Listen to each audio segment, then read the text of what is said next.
Today we're going to be focusing on tennis-specific fitness in the gym.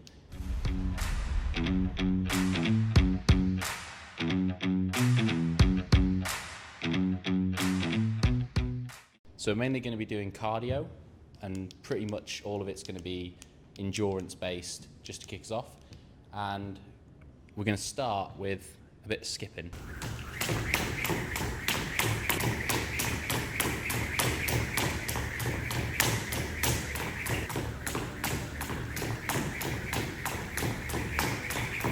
So I'll normally skip for about 10 or 15 minutes at the start of a workout. It's really good to get the whole body moving.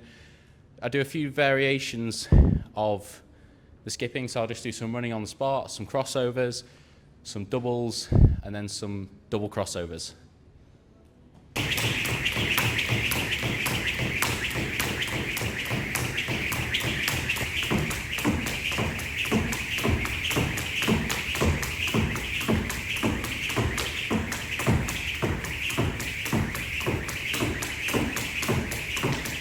So I feel like skipping's a really important exercise for tennis because it's engaging your whole body, and also it keeps you moving very fast and light on your feet. And this is something obviously you need for tennis, moving very quickly, moving across the court.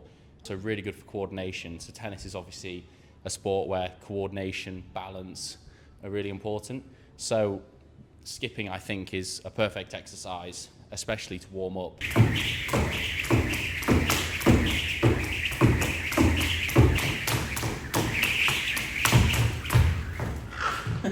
That's the warm-up done. Now we're going to move on to some intervals. I like to do them on the curve mill because the curve mill is really good for your knees. It's better than a treadmill. It's less impact. So we're going to go over there now, and we're just going to do a really simple workout, 30 seconds on, 30 seconds off. The reason why I like working on these so much is it's actually a little bit harder than running on a treadmill, and it's really low impact, which is great for tennis. You want to be as low impact as possible. Tennis is quite heavy on the joints. Also, it burns an absolute ton of calories. So yeah, let's get into it. 30 seconds on, 30 seconds off.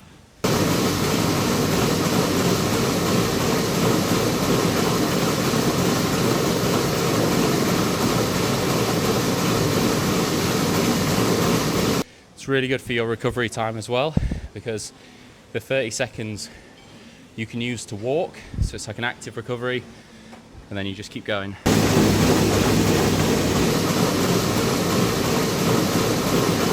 It is such hard work. I know that maybe it's not the most complicated kind of exercise, but at the end of the day, there's no way around the hard work.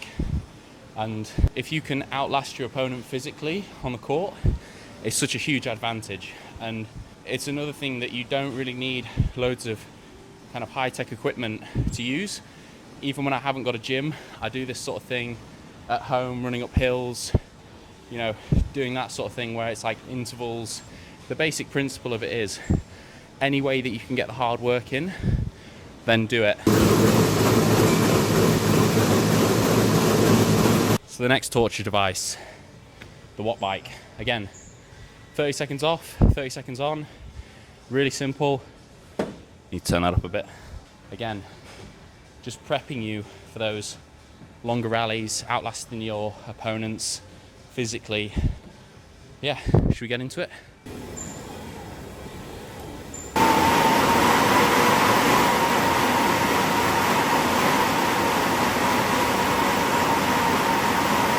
So for 30 seconds, the typical type of watts that I'm hitting are around 700 to 900. Try not to get the mics all sweaty. So we're done on the bike, and now we're going to do a little bit of tennis-specific movement with the same kind of principle in mind, a little bit more towards endurance. Movement on the cables. Do one way moving out, so that would be as if you're hitting a backhand, and then the opposite way, so now you're hitting a forehand.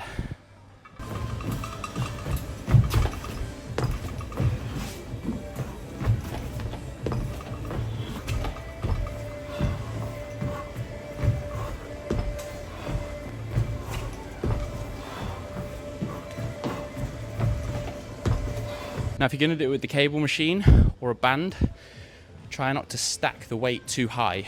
You want to focus on moving quicker, looser, a little bit smoother. Just because you stack loads of weight on it doesn't necessarily mean you're going to make it harder, because it's going to slow you down a little bit. So try and find that range of kind of comfortable weight that you can still move quickly with. So typically that'll be about half an hour, 45 minutes into your workout. It should be pretty intense. You should be pretty tired by now. And then to finish off, I do a little bit on something like the stepper, the cross trainer, depending how I'm feeling. Just something that's a little bit less impact, but still is going to get you working. So I'll do about 10 minutes or so on that, and then I'll go down and do some mobility after.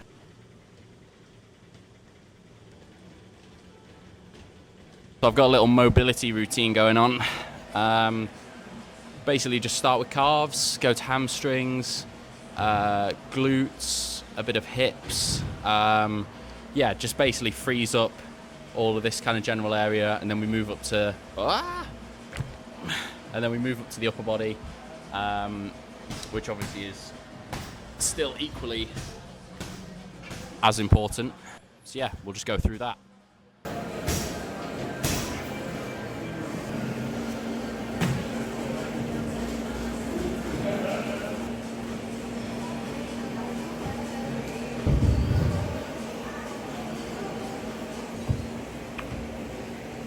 Bring the mic to me. Oh, so this is one of the best quad stretches that I've ever done. I feel like nothing releases your quads and your hips more than this. Oh.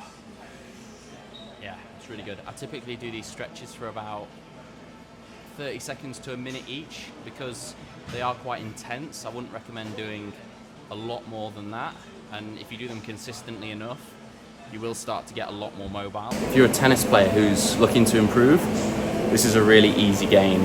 If you don't already do it, mobility will just, one, it'll make you more agile, because you'll be more flexible, you'll be able to move in different ways and quicker. And then the other thing, it'll keep you injury free. So more or less it'll keep you playing for longer. And I believe that's the secret to a lot of the top players' longevity, is they put a lot of effort into things like this, recovery, mobility, just so that they are in the best shape possible to play. So if you haven't got one of these bands, I'd suggest getting them.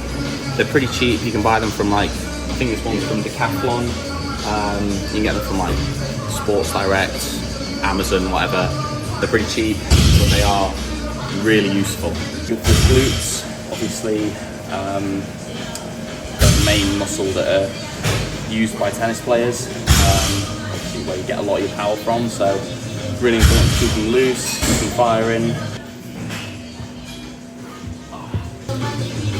Now we're going to move on to a little bit of the upper body, and we're going to stretch all of this area here. Now this will get you a lot more range on the serve. Henry!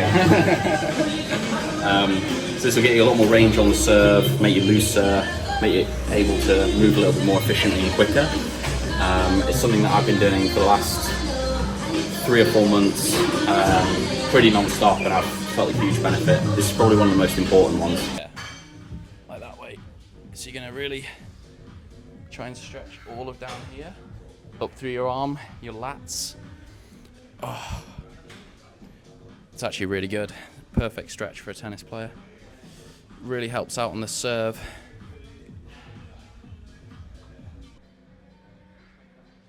So that's it for today's session. Hope you enjoyed it. If there's any questions, any comments, please leave them in the comments below, and stay tuned for next time.